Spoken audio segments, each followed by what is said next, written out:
আসসালামু আলাইকুম এভরিওয়ান, কি অবস্থা সবার? চলে আসলাম নতুন একটা ভিডিও নিয়ে। আর আজকে পায়েসকে আবার গোসল করাবো, কারণ আমরা বাইরে নিয়ে গেছিলাম, মাটির মধ্যে এতক্ষণ ধরে খেলা করছে। বাহ, আচ্ছা, গরমও পড়ছে অনেক, হাঁপাচ্ছে। আর আজকে বায়োলিনের হোয়াইট কোট শ্যাম্পুটাও ইউজ করবো। এটা দেখি এটা কি কিরকম কাজ করে। এতদিন আমি হিমালয়ার একটা শ্যাম্পু ইউজ করতেছিলাম, এখন এটা ইউজ করবো।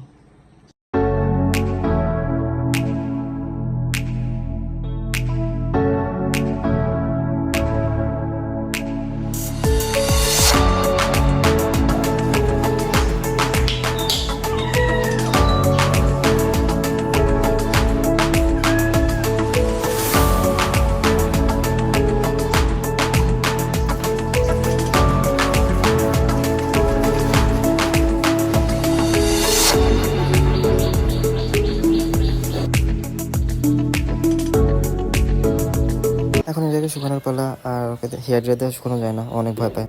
মাশাআল্লাহ, এই হলো পায়েস পুরোপুরি শুকানোর পর।